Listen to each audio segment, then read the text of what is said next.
देखिए, आप यहाँ सुंदर गीतकार भी हैं और आपको जानकर आश्चर्य होगा, यहाँ बड़े बड़े अद्भुत कथा व्यास, लेकिन सब आध्यात्मिक रूप से अपनी साधना में लगे। बौद्धिक विभाग से हैं, उनके पास अनेक प्रकार के स्वाध्यायी लोग। आप यहाँ नियमित रूप से बौद्धिक सत्र जब चलता होगा उसमें भी अनेक प्रकार के लोग आते हैं। अभी आपको बौद्धिक सत्र चलता है सबसे सुंदर, उसी समय नींद आती है, निद्रा मैया। और निद्रा मैया अगर आ रही है तो समझ लीजिए कि हमारे अंदर अब धीरे धीरे बौद्धिक का असर हो रहा है। निद्रा उस समय बड़ी तेजी से आती है, चाहे भोजन के पहले बौद्धिक हो चाहे भोजन उपरांत विश्राम। ये हनुमान चालीसा का पाठ थोड़ा उत्साह हम लोगों ने इसलिए कर लिया, एक 30-40 मिनट विषय रहेगा अपना हनुमान जी के ऊपर, तो हम लोगों को थोड़ी नींद नहीं है। इसलिए सभी को, जो हम लोगों को साधना में हमारे सहयोगी बने ऐसे लोग हैं, अन्य अन्य विभागों के, आचार्य विभाग के, भौतिक विभाग के, शारीरिक विभाग के, सुबह प्रातः जागरण से लेकर के दीप विसर्जन तक के हमारे सभी आचार्य जी के साथ लड़ी थी और उन्हीं के नेतृत्व में उनकी सेना के साथ पदुम 18 जूथा बंदर उनके ही सेनाओं के साथ और लड़ करके धर्म की विजय कराई थी, धर्म का नाश किया था। लेकिन सुग्रीव कहीं मंदिर दिखाई नहीं जाता, सुग्रीव चालीसा कहीं नहीं है, सुग्रीव के कहीं गाथा नहीं गाई जाती, बस एक निश्चित समय तक आते। लेकिन हनुमान जी महाराज जी का ऐसा क्या कारण है? तो हनुमान जी महाराज हम सबके पाथे हैं, इसलिए जिन्होंने संगठना की स्थापना करी उनको भी हमारी समझ से ऐसा लगता है, बाद में उसका परिष्करण कल आपके बौद्धिक और चर्चा में करेंगे आपके आचार्यगण, कि 2 विषयों का प्रेरणा उनको मिली होगी। एक तो जिसकी हम लोग ज्येष्ठ शुक्ल पक्ष त्रयोदशी को हिंदू सम्राज्य दिन उत्सव मनाते हैं, तो उन्होंने भी एक ऋषि की परंपरा, एक ऋषि के मार्गदर्शन में लगभग 1850 गांव में नौजवानों की टोलियां रख करके और हनुमान जी का चित्र रख करके राम रक्षा स्तोत्र जो किताब आती है उसको बांट करके शारीरिक कराते रहे और ऐसे युवकों को तैयार किया और उसका जो परिणाम रहा वो हिंदू साम्राज्य दिनोत्सव के रूप में हम लोग वहां तक की यात्रा करी।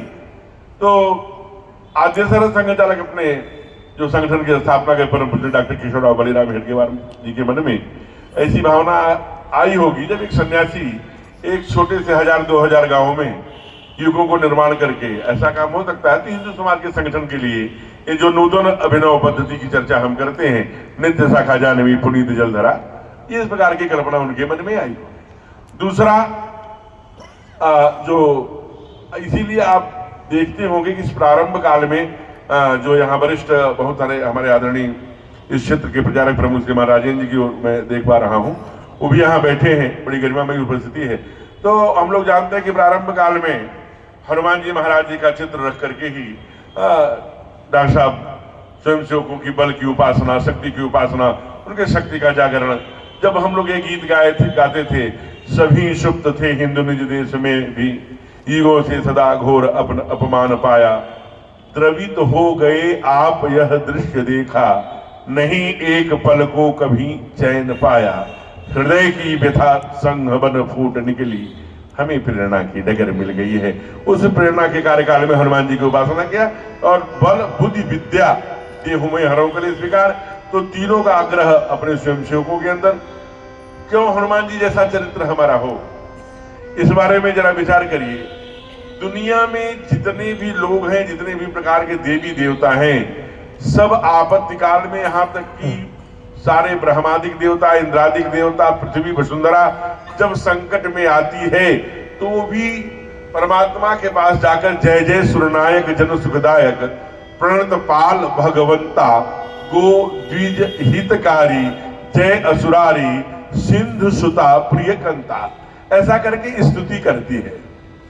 भगवान प्रसन्न होते हैं और कहते हैं कि जन डरपहु मुन शुद्ध सुरेशा तुम ही लाग धरिहो नरवेशा अंसन सहित मनुज अवतारा ले है दिनकर वंश उदारा कश्यप अदित महा तब कीना तिनके मैं पूरब पर दीना ते दशरथ कौशल्यारूपा कौशलपुरी प्रकट नर भूपा तिनके गृह अवतरियों जाई रघुकुल तिलक सो चारो भाई नारद वचन, चूंकि नारद जी ने श्राप दिया है, नारद वचन सत्य सब करी हो परम शक्ति समेत अवतरी हो हरिहो सकल क्या करने आ रहे हैं, भूमि गरुआई निर्भय हो देव समुदायी। अब ये आकाशवाणी हुई थी, गगन ब्रह्म वाणी सुनिकाना सकल सुरे सब, सारे देवती जितने देवता थे सकल फिरे सब सुर के हृदय तक ब्रह्माधरणी समझावा। तो ये देवता भी संकट में भगवान के पास जाते हैं और ये जो संकट मोचन है जो भगवान का भी संकट मोचन किया करते हैं। पर एक सामान्य व्यक्ति पंडित राम गुलाम द्विवेदी पैदा होते हैं। बीच में गंगा की धारा है, उस पार हनुमान जी, बड़े महाराज जी हनुमान जी का मंदिर है। उनके आत्मकथा में आप पढ़ लीजिएगा, गूगल पर भी देख लीजिएगा, नित्य वो शनिवार को जाते थे, हनुमान चालीसा सुनाते थे और सिंदूर आदि ले जाकर के हनुमान जी का श्रृंगार करते थे। और बरसात का समय आया और आज भी वो उनका घर भी है मिर्जापुर में, जाकर आप दर्शन कर सकते हैं, वो मंदिर भी है। इसलिए मैं कल का उदाहरण दे रहा हूं। बरसात की नदी गंगा मां में बाढ़ आ गई और उनको जाना था उस पार दर्शन करने। अब वो उतने भावना और भक्ति के ओतप्रोत थे, इतना उनको आत्मीय हनुमान जी से लगा हो गया था कि अपनी साइकिल वहीं खड़ी किए। उस प्रारंभ में वो जो साइकिल में कपड़े बांध करके व्यापार करते वो करते रहे। वो आप जरा सोचिए, सामान्य परिवार के, और वो साइकिल वहां पर खड़ी करी और अपनी धोती वोती समेटी, बांधा कमर के, इसी में कूद करके जाएंगे और बिना वो शनिवार के दर्शन किए हनुमान चालीसा सुनाए। उनके पास अपनी वंदना प्रार्थना थोड़ा एक आध घंटे का उनका है, जुड़ते थे, आनंद लेते थे, उस आनंद भक्ति के गोते लगाते थे। जो ही वो गंगा जी में छलांग लगाने के लिए तैयार हुए, उसी समय उफनती हुई नदी में वही किनारे पर आके हनुमान जी खड़े हो गए उसी रूप में। कहा, बेटा तुझे कूदने की आवश्यकता नहीं है, मैं यही हूं। और वही उनकी आंखों से आंसू आ गया। और पहले तो हम लोगों के इंटरमीडिएट और जो पुराने लोग होंगे और स्नातक में इस पाठ्यक्रम को पढ़ाया जाता था। पंडित राम गुलाम द्विवेदी हिंदी जगत के तुलसी काव्य पर बहुत अच्छा लेख लिखा, बड़े अच्छे अपने विचार और बहुत सुंदर काव्य और पद्य दोनों की लेखनी करी। तो ऐसे हनुमान जी हमने उदाहरण इसलिए दिया कि आज भी जो कलिकाल की जागृत देवताओं में सबसे श्रेष्ठ देवता। तो संकट मोचन तो हमारे तो संकट हरते ही हैं। हनुमान चालीसा में भी हम लोगों ने गाया कि जय जय जय हनुमान गोसाई कृपा करहु गुरुदेव की नाई। और इसे तो 100 बार भी इसकी व्याख्या करते हैं, लेकिन समय का अभाव था, इसलिए हम यह 7 बार पाठ कर जोई छूटे बंदी महासुख होई। और सारी कल्पना अपनी महासुख के लिए है। अब सुख की अनुभूति के हमारे कैसे प्रकार होंगे कि किस चीज से किसी को किसी चीज से किसी को किसी प्रकार के विषयों को लेकर के सुख की प्राप्ति होती है। तो इसलिए हम एक बात बचपन में सुने थे, जब संघ की हम भी वर्ग में ऐसे आए, आपकी तरह हाफ पैंट ऐसे ही पहन कर ऐसे, तो वहां हमारे एक बड़े अधिकारी ने हमसे कहा, बेटा संघ की शिक्षा वर्ग में आए हो, एक बात का ध्यान रखना। हमने कहा क्या गुरुजी? तो उन्होंने कहा कि सूचनाओं का पालन, एक काम कर गए तो पूरा वर्ग सफल हो जाएगा। कि जहां सूचना मिली इतने बजे बौद्धिक, इतने बजे चर्चा, इतने बजे बोले समय काल पर सूचनाओं का पालन माने अपने जीवन में 20 दिन के लिए, जितने दिन के लिए भी यहाँ आए हैं उतने दिन समय का पालन। और जो हमको विषय बिंदु मिल रहे हैं, क्योंकि हम इतने विषय बिंदु मिलते हैं बाद में बड़े काम आते हैं। हमारा उद्देश्य तो यही है कि अपने क्षेत्र में जाकर के ऐसा ही आचार्य विभाग और तमाम खेल आयाम और सब विषयों को लेकर एक आदर्श शाखा खड़ी करना, तो भूल जाते हैं, इसलिए विषय बिंदुओं को नोट कर। हमारे हनुमान जी महाराज तो अब देखिए यहाँ दो विषय, केवल दो संकट हनुमान जी हमारे ठाकुर जी पर आया, और उस दो संकटों में हनुमान जी का क्या रोल रहा, और उसमें स्वयंसेवक के अंदर वो क्यों गुण होने चाहिए, आज सरल संघचालक जी ने क्या कल्पना करी होगी, उसी को जोड़ने का प्रयत्न करेंगे।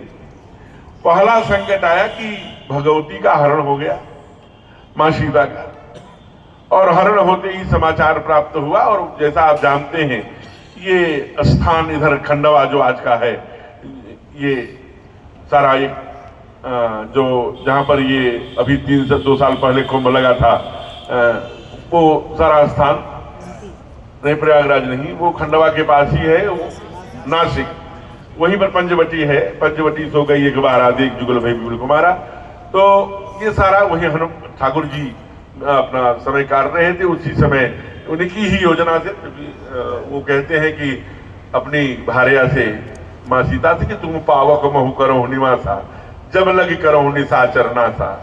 अब मुझे कुछ करना है जिसके लिए मैं आया हूं, टाइम नहीं है, इसलिए परित्राणाय साधुनाम विनाशाय च दुष्कृताम धर्म स्थापनार्थाय, दुष्ट पूरी दुनिया से दुष्टों का नाश और सज्जनों की रक्षा करना है, धर्म की स्थापना करना है। इसलिए हे देवी अब तुम अग्नि में निवास करो, लक्ष्मण हूं यह मरम न जाना, जो कछु चरित रचा भगवान। तो एक ऐसी लीला करके संकल्प करके इनको अग्नि में, चूंकि आगे उत्तरकांड के 62वें दोहे में आप देखेंगे तो इसका सीधे सीधे उत्तर दे दिया है काकभूषुंडी प्रसंग में, तब माया सीता कर हरना श्री रघुवीर चरित कछु बरना। यानी हरण किसका हुआ था, माया रूपी सीता का हुआ था। सच साध्वी सीता का हुआ होता तो रावण जल करके खाक हो जाता। अच्छा, अभी हमारी जहां कथा कल से आज से कलश यात्रा करके आया हूं, उस स्थान का नाम है धोपाप।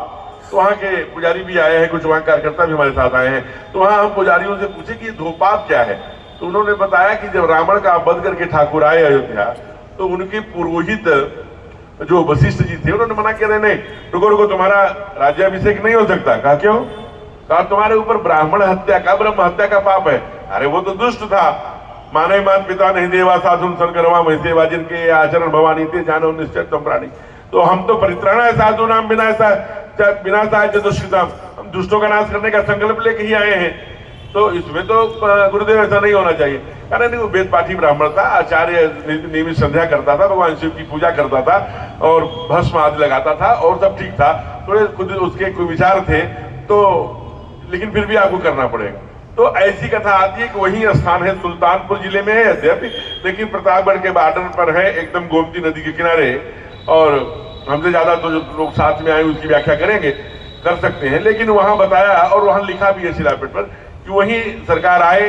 अब वहां 2-3 बातें हैं। एक तो अयोध्या से चले, उनके नाव पर एक कौआ काला सा बन गया, तो वहां आके कौआ सफेद हो गया। कुछ लोग वशिष्ठ जी इस बात को जानते थे, वहां ले आए और वहां प्रायश्चित। तो वो जो दिन था वो गंगा दशहरा था, वहां स्नान किया तो सारे पातक मिट गए। तो जो भगवान के पातक मिट सकता है ऐसा स्थान वो धोपाप कहलाया। आज भी गंगा दशहरा के दिन वहां लाखों लोग, 2-2.5 लाख लोग स्नान करने आते हैं। तो 3-4 दिन बाद से मेला प्रारंभ हो जाएगी। कथा अपनी कल से शुरू है, आज वहां कलश यात्रा है। तो यहाँ से लगभग 272 किलोमीटर है, और वहां आज ही मैं सुबह आया छत्तीसगढ़ से, फिर वहां से ये यात्रा करके ऐसे आ गया। तो जितने ये सब ये आप सबके ही थकना नहीं रुकना नहीं, आप गाता गीत भी गाते हैं। तो ऐसे हमारे जो प्रसंग है, देखिए ठाकुर जी को भी प्रायश्चित करना पड़ा उनके गुरुदेव के मार्गदर्शन में। छोटी छोटी बातें ये ऐसे रामचरितमानस में नहीं है, वाल्मीकि रामायण में भी मैं खोज रहा था, जिस दिन कथा ये मिली होगी हमको, लेकिन विष्णु पुराण में इसकी चर्चा है कि धोपाप नाम का तीर्थ है जहां भगवान ने स्नान करके अपने पाप को गुरुदेव के कहने पर कम किया था, ऐसा वर्णन आता है, आप देख सकते हैं। तो पहला संकट आया कि वहां से सीता का हरण हुआ और भगवान की मर्जी से रावण के द्वारा वहां, अब ये गिद्ध आदि का प्रसंग, सेवरी मैया का प्रसंग अगर मैं आपको सुनाऊंगा तो काफी समय होगा। अंत में हरण होता है, खोजते हुई हमारे सरकार आंध्रा से, ऐसे ही जो आज हैप्पी सरोवर है वो पहले पंपा सरोवर, ऊपर वहां से 134 किलोमीटर दूर जहां ऋष्यमुख पर्वत है।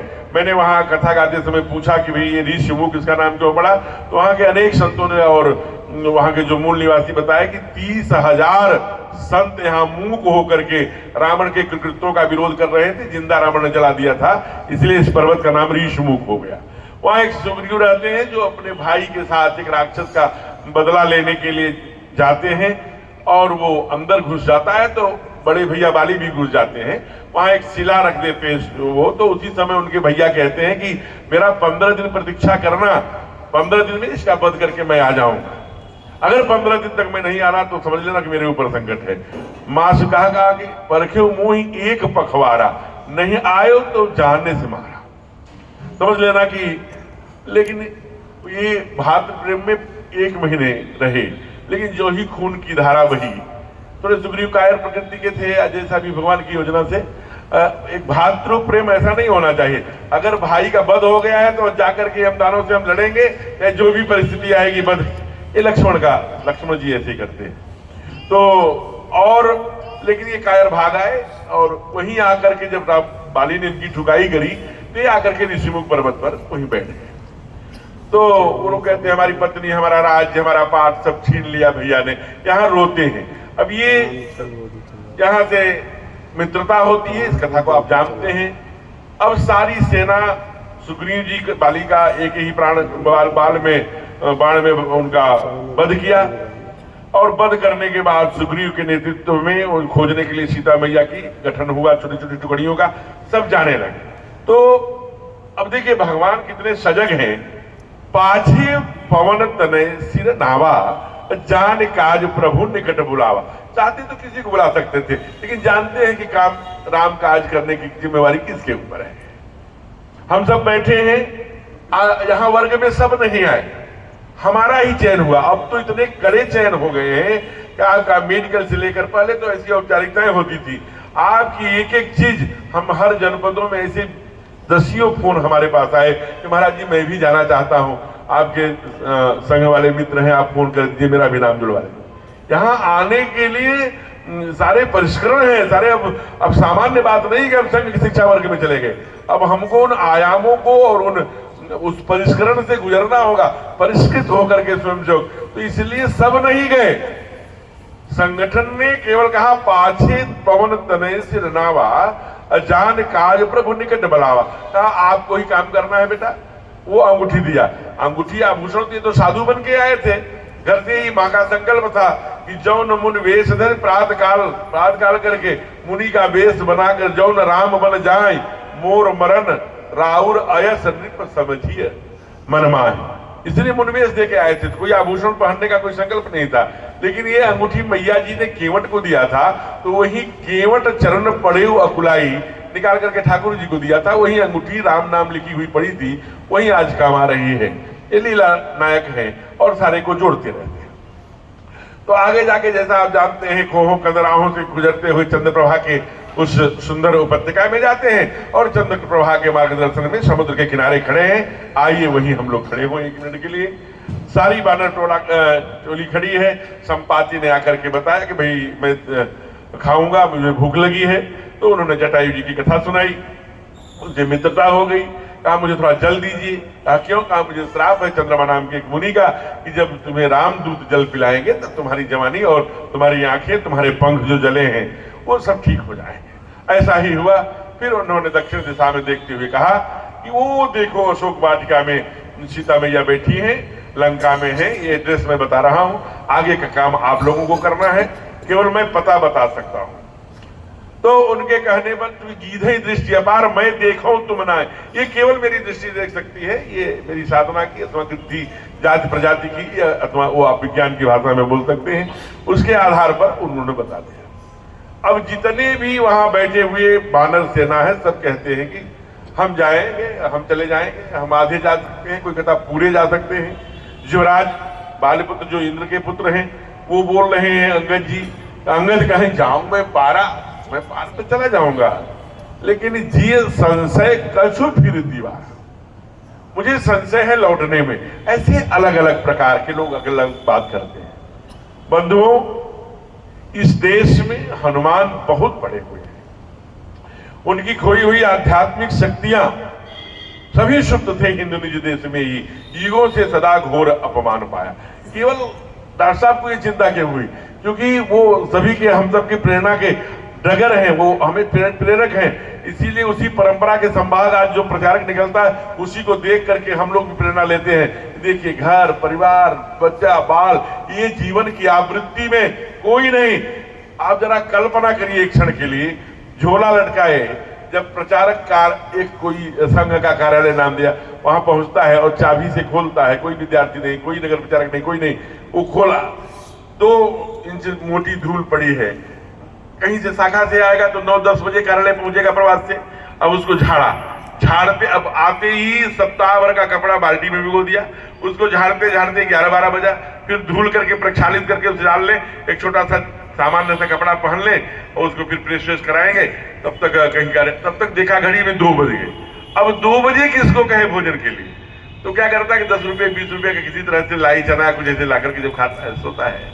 वहां एक क्षण खड़े होकर देखिए, कई बार हमारे परिवार में हम जाते हैं तो हम 2 बजे पहुंचे तो 2 बजे भोजन पूछना चाहिए कि नहीं? अरे आप भोजन तो करके आए होंगे। अरे भाई पहले ही क्यों कह दे रहे हैं? नहीं किए हैं। मेरे साथ ऐसा हुआ, ये घटना मैं इस मंच से कह रहा हूं कि हम भूखे प्यासे गए किसी जहां, तो 2 बजे पहुंचे तो कह रहा भोजन तो भाई साहब हो गया होगा। अब हम भी संकोच, हाँ जी भाई साहब भोजन तो हो गया। मर रहे हैं वो को, लेकिन ये कहना ही नहीं कि हाँ जी भाई साहब भोजन तो हो गया। लेकिन हमको ये सोचना चाहिए कि इसका परिवार में कोई भाई, कोई भाभी, कोई माँ, हमारे ही समाज को, संपूर्ण समाज ही को अपना लिया। और अब ये जीवन की आवृत्ति में नहीं है, ये जीवन माँ भारती के लिए कण कण क्षण क्षण तिल तिल जीवन गला गला कर, वो केवल परम वैभव नेति में स्वराष्ट्रम के लिए संपूर्ण जीवन में। एक बार वहां खड़े होकर देखिए, अंश काल में मैंने दिया है तो उसकी अनुभूति है, जो संपूर्ण जीवन, संपूर्ण स्वप्न, संपूर्ण विचार, कुछ अच्छा हो बुद्धि का प्रयोग तो राष्ट्र के लिए, कुछ और अच्छा हो तो राष्ट्र के लिए, देश के लिए, और क्या कर सकूं, और क्या कर सकूं, है तन समर्पित मन समर्पित भी उन्होंने कहा। और यह जीवन समर्पित, चाहता हूं देश की धरती तुझे कुछ और भी दूं, कुछ और भी दूं, एक पल दूं, एक कण दूं। जाकर सोते कम है। हमने कई प्रचारकों को देखा, वो बैठक लेते, आदरणीय ओम प्रकाश जी रहते थे, डायरी लिए रहते थे और वो सोते रहते थे, कई बार सो जाते थे। और ऐसी इतनी, अब क्या उनको रात में सोने का समय नहीं है, अपना व्यक्तिगत जीवन नहीं है, सामाजिक जीवन में, राष्ट्र के जीवन में सोने का समय नहीं है। उस ऊंचाई पर जब व्यक्ति जाता है तो वो हनुमान जी के गुण का यहाँ से प्रकटीकरण होता है। हनुमान जी बहुत हैं, लेकिन जागाने वाले जामवंत नहीं है। ये सारे जो गुरुजन बैठे, जो आचार्य गण बैठे, शिक्षकगण, ये जामवंत की भूमिका में है, आपको जगा कर यहाँ तक लाए हैं। हनुमान जी अकेले बैठे थे, किसका श्राप था? वही उन्हीं का श्राप था। वही जिनको शिवरी माँ को जिन्होंने रखा, अपने आश्रम में शरण दिया है। आप शिवरी माँ की कथा जानती हैं? केवल सार संक्षेप में उसका एक उदाहरण आपको बड़ा प्रेरक प्रसंग देगा कि जब माँ वहां से आई वैवाहिक जीवन त्याग कर, कितने पशु हमारे शादी विवाह में बलि होंगे, तो हम नहीं, हम ऐसे ही रहूंगे। तो वहां जब आई तो मतंग ऋषि के आश्रम में उनके शिष्यों ने उनको वहां से भगा दिया रात में पकड़कर। माँ चली गई। उसी दिन उस सरोवर के पूरे तालाब में कीड़े पड़ गए, कीड़े। फिर मतंग ने कहा किसी वैष्णव का आपने अपराध किया है, तो उनको पकड़ के लाया गया और जो उसमें डुबकी लगाई मैया, माँ अपने चरण डाल दो। उस सेवरी जो बने छुआछूत की जिसकी बात हम करते हैं, उसके हृदय में परमात्मा का कितना परिष्करण, कितना भाव है, कितनी आध्यात्मिक है सेवरी मैया, कितनी प्रभु की कृपा पात्रा है। उसने प्रक्षालित किया जल डालकर अपने शरीर पर, तब वो फिर से सरोवर निर्मल हो गया। अब सोचिए, भिलनी का जो हम लोग जानते हैं अभी तक की भिलनी जाति की थी, तो ऐसी बिटिया के स्नान करने पर कीड़े पड़े, जल पवित्र हो गए। तो वो उनके गुरु मतंग ऋषि ने श्राप दिया था हनुमान जी को, जाओ तुम परेशान करते। वो हनुमान जी जिन्होंने सूर्य को उठाया और निकल गए, सुंदर फल जानकर, कभी हनुमान चालीसा में गया। और ऐसे समय में जब देवता उनको छुड़ाने के लिए आए तो प्रार्थना करते समय अग्नि ने कहा तुम अग्नि में नहीं जलोगे, मैं चलो छोड़ो। इंद्र ने कहा तुम जल में नहीं डूबोगे, मैं कह रहा। वरुण ने कहा तुम जल में नहीं डूबोगे। ब्रह्मा जी ने कहा तुम्हारी मृत्यु नहीं होगी, लोहे का मंडलू पकड़ो तुमको तुम्हारा। यहाँ तक कि देवताओं ने कहा तुम्हारी शरीर वज्र के समान हो जाएगी, तुम पर कोई आघात काम नहीं करेगा। ऐसे सब लोगों ने अपने अपने जितने भी तब करके शक्तियां थी सब हनुमान जी को निछावर कर दिया। तब हनुमान जी सूर्य भगवान को, वो और आप देखें जब वो लक्ष्मण जी को शक्ति लगी है तो वही सूर्य फिर मिलते हैं रास्ते में। उस समय बड़ा समझाते हैं कि ये सुनना भाई भगवान सूरज, मैं आपको प्रार्थना कर रहा हूं, मैं आपके ही वंश पर पड़े संकट की उस राजकुमार के छोटे भैया के प्राण की रक्षा के लिए संजीवनी बूटी जाल लेने जा रहा हूं, और जब तक मैं न आऊं आपसे प्रार्थना है दिनकर कि अपनी किरणें प्रकाशित मत करना, नहीं तो ये लंका के नीच राहु द्वारा आघात दिनेश वंश पर है, इसे आपने सुना होगा। तो ये लेकिन अंत में कहते हैं, बहुत प्रार्थना करते हैं, आशा है मेरी छोटी प्रार्थना का आप स्वीकार करोगे, नहीं तो अंत में जो स्वयंसेवक का गुण है, देखिए स्वयंसेवक कितना धैर्यवान होता है। धैर्य की जब बाधा टूटती है, जब हनुमत को जगता है, तो उसका उदाहरण आप अभी देख रहे हैं सिंदूर ऑपरेशन, जब केवल 22 मिनट में ही सारा काम, कहते जब पराक्रम हनुमान जी महाराज जी का शुरू होता है तो भारत उगारता है। जब स्वयंसेवक हमारा बोलता है, सूरज जी आपसे प्रार्थना कर रहा हूं, आपके वंश की संकट की बात है, नहीं तो ध्यान रखना मैं वही हनुमत हूं, बचपन से ही कितना मतवाला हूं, और अंत में हमें वाद्य मत करना, आपको पुनः अपने मुख में रखने के लिए वही मुख में रखने का जो क्रूर साधन है उसको अपनाने के लिए वाद्य मत करना। और तब तक पहले तो देवताओं की प्रार्थना पर मैंने मोचन भी कर दिया था, लेकिन अब मोचन नहीं करूंगा। कब तक? कहा जब तक लक्ष्मण का दुख मोचन नहीं होगा। ऐसा चैलेंज करते हैं हनुमान जी महाराज। आज उसी हनुमान जी महाराज को नाखून कुरेदते हुए जामवंत ने कहा किसी की आवश्यकता नहीं है, ये जो बैठे हैं महावीर इनकी आवश्यकता है। अरे महावीर, अब देखिए उनका हनुमान, जो उनके अंदर हनुमान की शक्तियां हैं, उनका जो आद्य सरसंघ चालक जी जिस गुण की कल्पना करते हैं, ये देखिए यहां से प्रारंभ हो रही है। उन्होंने कहा हनुमान जी जग जाइए, राम काज लगी तो अवतारा।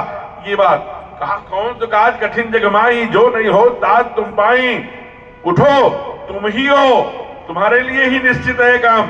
कहे रीछ पर सुन हनुमान, आकाश साज रहे हो बलवाना, कौन सो काज कठिन जगमाई, जो नहीं हो ताज तुम पाई, राम काज लगी सुनिए अवतारा, और सुनते हुए पर्वताकारा। रुक जाए भैया, एकदम पर्वताकारा हो गए, एकदम विशाल रूप धारण कर लिया। और जब हनुमानत्व जगा तो जामवंत से ही पूछे, ए जामवंत मुझे बताओ, उचित सिखावन दी जय मोही, मैं रावण का वध कर दूं, लंका को समुद्र में डुबा दूं, कि सीता मैया को लाकर भगवान के चरणों में रख दूं, बहुत उचित सिखावन दी जय मोही, जो उचित हो बताओ। हनुमान जी ने कहा नहीं, सबके काम अलग अलग बटे हैं, आपके केवल इतना काम है। क्या काम है? कहा तुम सीता को देख कर आओ और उनकी सुधि ला करके ठाकुर को बताओ, बस इतना काम है। अब यहां से देखिए हनुमान जी की यात्रा शुरू हो रही है, और ये हमारी भी यात्रा शुरू है। हमारी शुरू क्या है? हम कोई 15 अगस्त 26 जनवरी पर भारत माता की जय बोलने वाले लोग नहीं हैं। हम 365 दिन भारत माता की जय बोलने वाले लोग हैं। और हमारे जीवन में भी बहुत पुराना एक गीत है, वो गीत है जब संघ शिक्षा वर्गों में, प्राथमिक शिक्षा वर्गों में जिस दिन पहले समारोह कार्यक्रम होता था, विदाई अब उसको समाप्त कर दिया है, तो जाते समय विदाई गीत और बड़ा भाव से स्वयंसेवक आपस में भावुक हो जाते थे, लिपटते थे, डायरी में नाम लिखना, मोबाइल लेकर जब फिर फोन करेंगे, हाल चाल हो गया, आनंद बरसेगा। ऐसा एक 20 दिन में, 1 महीने में मित्रता हो। तो उसमें गीत होता था, बंधु रुकमत जाना मग में, लालच लखकर फसमत जाना, दुख है बिलग बिलग में, हिंदू रुकमत जाना। तो हनुमान जी को भी बंधु रुकमत जाना, इसलिए हनुमान जी को भी मानो जब रामत्व ने, परमात्मा ने संदेश दिया कि जा तो रहे हो, और जा किसके लिए रहे हो? संस्कृति के लिए, भारती के लिए, सीता के लिए, शांति के लिए। राम मां कौन है? या सीता, वाल्मीकि कह रहे हैं, या सीता समानीता या आत्मा रामो विराजता। मैया सीता शांति है, और शांति कब मिला करती है? जब हम परिश्रम के साथ, निष्ठा के साथ जो भी कार्य मिला है उसमें पूर्ण परिश्रम के साथ लगते हैं और धीर निष्ठ होकर, तब मुझे। इसलिए देखिए जनक जी को सीता नहीं मिली जब तक भोग में लगे रहे अन्य कामों में। सब छोड़कर जब हल चलाना शुरू किया, धरती का सीना फाड़ना शुरू किया, तो उस समय उसी मंजूषा में सीता मैया प्रकट हो गई। तो हमको सीता की खोज में जा रहे हैं, इसलिए लालच लगकर, पहला लालच लोभ, आकर्षण। आकर्षण क्या है? गाड़ी है, घोड़ा है, वैभव है, मोबाइल है, वो पद, ये पोस्ट, ये दुनिया, ये तमाम प्रकार का जो आकर्षण है, उसको देखकर फंसना नहीं है। हम ये काम करने नहीं आए हैं। हम 140 करोड़ में अपने हिस्से का भारत निर्माण करने आए हैं। हमारे अपने क्षेत्र प्रचारक ओम प्रकाश जी भाई साहब कहा करते थे कि अपने डायरी में अपने भूगोल का दर्शन बताओ मुझे, और जो खंड है वे कितने मंडल, कितने न्याय पंचायत, कितनी ग्राम सभाएं, कितने पूर्वे, कितने टोले, एक एक मुझे दिखाओ। तुम्हारा भारत कहाँ है? तुम संपूर्ण भारत की चिंता तुम्हारे डायरी में, ये कहते थे। उसी डायरी से फेंक करके कई बार ऊपर फेंक दिया करते थे। तो वो अपने हिस्से का भारत। तो कहा कि इसीलिए कौन मिल गया? सबसे पहले मैनाक मिले जो सोने के लोभ दिया। अब देखिए हनुमान जी, हमारा स्वयंसेवक का गुण यहां जग रहा है। हनुमान जी ने क्या कहा? कहा कि हमें, हमारा काम अभी नहीं है, हम आपको प्रणाम करते हैं, आप पिताजी के मित्र हैं, लेकिन मुझे एक काम करिए, मेरी यात्रा में सहायता करिए। उस मैनाक के ऊपर से छलांग लगाई उस पर, और राम काज कीने बिन मोहि कहाँ विश्राम। जब तक मैं राम काज नहीं कर रहा हूं, ये जीवन की आवृत्ति, इस जीवन का पल पल मां भारती के लिए परम वैभवम नेत स्वराष्ट्रम, ये राम काज है हमारा। क्योंकि राम काज क्या है? दुष्टों का नाश, सज्जनों की रक्षा, धर्म की स्थापना। संघ का कार्य है, ईश्वरीय कार्य हम कर रहे हैं। राम जरोखा बैठ के सबके मुजरा ले, सब जैसी जाकी चाकरी वैसे वाको दे, मुख में हो राम नाम, राम सेवा हाथ में, तू अकेला ना ही प्यारे, राम तेरे साथ में। तो मुख, ये काम हमने संकल्प लिया है, जो भगवान का काम है उसी काम को हम अपने हाथ में लिया है। इसलिए संघ कार्य को ईश्वरीय कार्य करते। तो लोभ को तिलांजलि दिया, प्रणाम कर लिया, तो आप पिताजी के मित्र हैं। तो आपके जीवन में कोई भी आकर्षण, लोभ आता है, तो जैसे हनुमान जी ने प्रणाम किया वैसे प्रणाम करिए। ये स्वयंसेवक का गुण, इसलिए आद्य स्वयंसेवक हनुमान जी। दूसरा जब जाते हैं तो सुरसा मिलती है। सुरसा क्या है? सुरसा को आप प्रत्यक्ष अहंकार कर सकते हैं और पद प्रतिष्ठा की लिप्तता भी कह सकते हैं। तो वो कहती है, ऐ रुक जाओ, तुम पहले, मुझे भूख लगी है, भोजन करो। कहाँ जा रहे हो? कहा राम काज के लिए जा रहा हूं, मैं रुकूंगा नहीं। अरे मैं तो बिना भोजन किए जाऊंगा, निकाह में कारकरे आता हूं, फिर खा लेना। माँ देखिए ये विनम्रता देखिए। कहते हैं कि मैं वहां से करके आता हूं राम काज, फिर तुम खा लेना। मैं सच्ची बात कह रहा हूं, पवन जी का पुत्र हूं मैं, तेरे पास आऊंगा, तुम चाहे खाना दे छोड़ना। कहने नहीं, मैं अभी खाऊंगी। फिर उसने 16 जूझन मुक्त थे, उत्तर 32 भय। अंत में कहा जस सुरसा बदन बढ़ावा, दास दूर कपि रूप। अंत में सतजो जन प्रभु आनंद कीना, अतिलक रूप। अब ये हनुमान जी महाराज की जहां पर पुरुषार्थ दिखाना था, फिर अंत में जहां झुकना था, जब 100 योजन का मुख कर लिया, ये जीटी रोड की तरह उसकी सड़कें की जीप हो गई, नशे हो गई, प्रभु अंदर गए और बाहर आ गए। कहा उल्टी खाओगी क्या? फिर ये अहंकार का नाश किया। फिर तीसरी बाधा मिली, वो सिंहिका। सिंहिका कौन है? कहा कि जो ऊपर के लोगों हो उसे खाती है पकड़कर। गहई छा सकसोन उड़ाई, यही भी सदा गगनचर खाई। ये राक्षसों को खाती है जो ऊपर जाते हैं। ईर्ष्या हमेशा अपने से ऊपर वाले से होती है, नीचे वाले से नहीं होती। ईर्ष्या को हनुमान जी ने क्या किया? तुरंत वध कर दिया। ईर्ष्या कोई वित्त की कड़ी नहीं है, अंदर उत्पन्न हुआ करती है। ईर्ष्या जब भी अपने यहाँ पर पे, इसकी गाड़ी मेरी गाड़ी से बड़ी क्यों, इसकी साड़ी, जो भी समाज में है पद प्रतिष्ठा को, उसको तुरंत मार देना ही ईर्ष्या का न्यास है। तीसरी बाधा है। चौथी बाधा है लंकिनी वहां लंका के गेट पे खड़ी है। हनुमान जी ने कहा कि मुझे जाने तो, जबकि छोटे बरसक समान छोटे से बन के गए, चले हाँ मैं तुझे खाऊंगी। कहा क्यों खाओगी, तुम्हारा काम क्या है? कहा मेरा एक रूल है, मोर आहार जहां लग चोरा, जहां लग चोर है वो सब मेरे आहार है। हनुमान जी ने एक मुष्टिका मारा, कहा झूठ बोलती है, तेरे अंदर भेद बुद्धि है, मेरे साथ और व्यवहार करती है, कल मैं छिप के जा रहा हूं इसलिए चोर हूं। सबसे बड़ा चोर तो तुम्हारे लंका में ही बैठा है, रावण, जो दूसरे की पत्नी चुरा कर बैठा, उसे नहीं खाती। एक मुक्का मारा, बेहोश होकर गिर पड़ी। तब उसे ध्यान में आ गया, उसने तुरंत गेट कहा द्वारपालों को खोलो गेट, ये सरकार है। तो ब्रह्मा जी ने मुझसे कहा था कि विकल होइते कब के मारे, तब जाने निश्चर संहारे। इसलिए निश्चर का संहार होगा, अब निश्चित है, वहां से चली गई। और अंतिम बात चूंकि विशिल बन चुकी है, अंतिम बात ध्यान में रखिए। सारा उपक्रम करके विभीषण आज का चूंकि समय नहीं है, कथा का तो आनंद दूसरे प्रकार का है, तो उन सबको समेट करके जब माँ के पास आते हैं, तरपल्लो महरा लुकाई, रावण की बात सब सुनते हैं सब, उसके बाद मुद्रिका डालते हैं।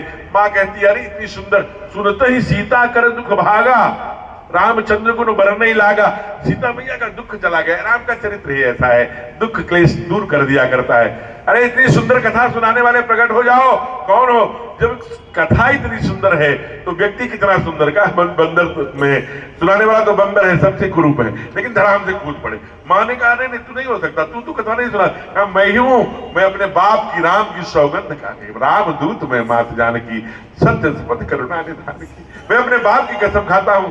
मां मैं ही हूं, मैं ही सुना रहा था। लेकिन ध्यान देना, एक बात नहीं कि मैंने सूर्य को ले लिया, वो मैं हनुमान पवन पुत्र हूं, केसरी नंदन हूं, सुरसा का बभी मैं सिंगनी का वध किया, सुरसा को मैं पछाड़ के आ रहा हूं, मैना को उनको मारा, सिंह का कुछ नहीं। परिचय क्या दिया? रामदूत में मात जानकी, कोई अहंकार नहीं, निहंकारिता का अगर ऐसा उदाहरण कहां मिलेगा।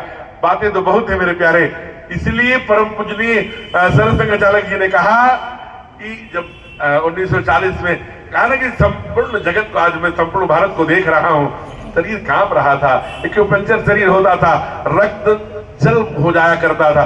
तो उस समय डॉक्टर साहब ने एक आग्रह स्वयंसेवकों से किया था, वो यहां हमें चुकना चाहिए। जैसे आज हनुमान जी कह रहे हैं रामदूत में बात जानकी, इसलिए आदर सरसंघ चालक ने कहा स्वयं सेवक के जीवन में वो क्षण नहीं आना चाहिए कि मैं स्वयं सेवक था।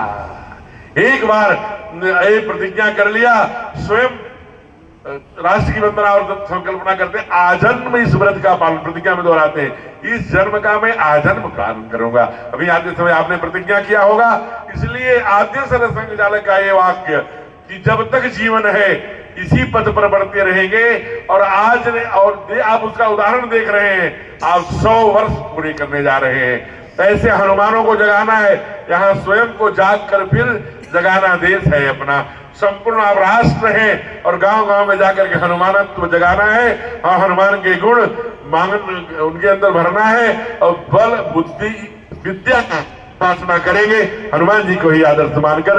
और आज के अवसर पर मात्र इतना कि हम एक बार संघ के स्वयंसेवक बने हैं, ये जीवन में परम पूजनीय सरसंघ चालक जी का ये वाक्य, जीवन में भाव नहीं आना चाहिए कभी जीवन में कि मैं संघ का स्वयंसेवक था, इसलिए निश्चय विजय तुम्हारी होगी। हम उषा काल की तरफ बढ़ रहे हैं, जहां हनुमान जी की गदा हमारे साथ है, जहां हनुमान होते हैं वहां सारी राक्षभूत पिशाच निकट नहीं आवे, वहां राम का दरबार हुआ करता है। और जहां ठाकुर हुआ करते हैं, जहां यत्र रामो तत्र विजय, इसलिए जहां प्रभु है वहां विजय है।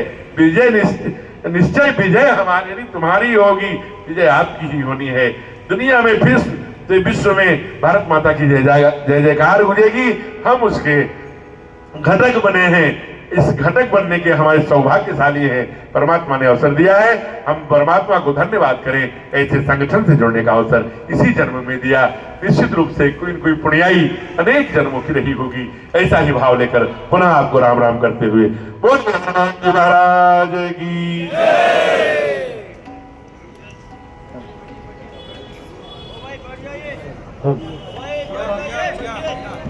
बैठिए अभी 2 मिनट।